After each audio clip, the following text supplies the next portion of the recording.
अस्सलाम वालेकुम। मेरा नाम मोहम्मद महमूद है और मैं सॉफ्टवेयर इंजीनियरिंग का स्टूडेंट हूँ। आज मैं आपको वेब डेवलपमेंट के बारे में कुछ चीज़ें बताऊंगा।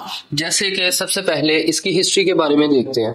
जैसा कि हम जानते हैं कि किसी भी चीज़ को परसू करने से पहले, उसको देखने से पहले, उसको जानने से पहले उसकी हिस्ट्री के बारे में जाना जाता है।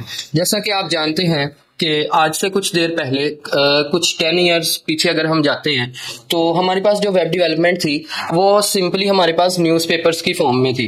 लोगों ने अगर कोई चीज़ अपनी बेचनी होती थी या फिर कोई भी इम्पोर्टेंट उन्होंने इन्फॉर्मेशन की अपडेट देनी होती थी तो वो न्यूज़पेपर्स में अपने डिफरेंट आर्टिकल्स छपवाते थे।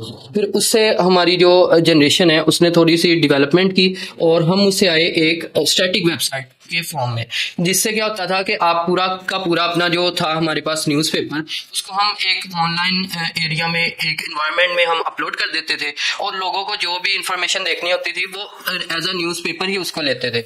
बट उससे क्या प्रॉब्लम हुई, हमारे पास उसके अंदर ना ये प्रॉब्लम आई कि अब इंफॉर्मेशन मिलती नहीं थी। वो काफ़ी सारा लंबा बन जाता था आर्टिकल हमारे पास, जिसके अंदर हमें चीज़ें ढूंढने में बहुत ज़्यादा मुश्किल पेश आती थी। तो इस चीज़ को दूर करने के लिए डिवेलपर्स ने क्या किया कि उन्होंने कहा कि हम एक डीएमएस को इंट्रोड्यूस करवाएंगे, डोमेन नेम सिस्टम को। जिससे क्या हुआ कि हम डिफरेंट कीवर्ड्स यूज करेंगे, हर किसी का कीवर्ड अपना यूनिक होगा, वो अपना यूनिक कीवर्ड सर्च करेगा और उसके रिलेटेड जो भी इंफॉर्मेशन होगी वो उस कीवर्ड के अगेंस्ट उसे प्रोवाइड कर दी जाएगी। फिर आहिस्ता आहिस्ता तरक्की की गई और एक फ्रेमवर्क हमारे पास आया जावास्क्रिप्ट का। बेसिकली जावास्क्रिप्ट एक लैंग्वेज है हमारे पास, एक फंडामेंटल लैंग्वेज है जो बैकएंड डेवलपमेंट को भी कवर करती है और फ्रंट एंड डेवलपमेंट को भी कवर करती है।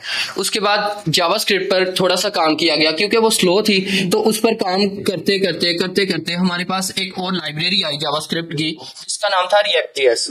अब रिएक्ट जेएस ने काफी चीजें आसान कर दी, उसने री रेंडरिंग को रोक दिया, उसने काफी सारी जो स्पीड्स के इशू आ रहे थे उसको उसने काफी ज्यादा बेहतर बना दिया। लेकिन अब प्रॉब्लम ये थी कि हम उसकी सर्च इंजन ऑप्टिमाइजेशन नहीं कर सकते थे, जिससे क्या होता था कि हमारा कंटेंट तो अच्छा था लेकिन वो रैंक नहीं करता था, गूगल उसको ऊपर दिखा नहीं पाता था सबसे टॉप पे।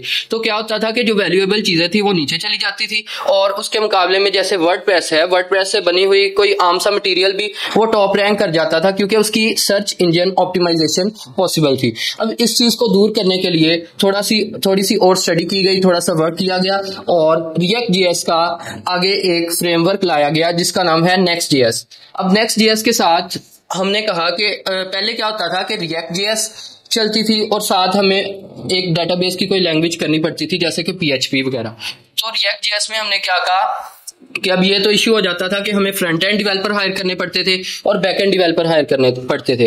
तो इस चीज को दूर करने के लिए नेक्स्ट जेएस ने कहा कि आप सर्च इंजन ऑप्टिमाइजेशन भी कर सकते हैं और सिर्फ एक ही लैंग्वेज जो कि कोर लैंग्वेज है नेक्स्ट जेएस की, जावास्क्रिप्ट, आप उससे फ्रंट एंड भी कर सकते हैं और बैक एंड भी कर सकते हैं।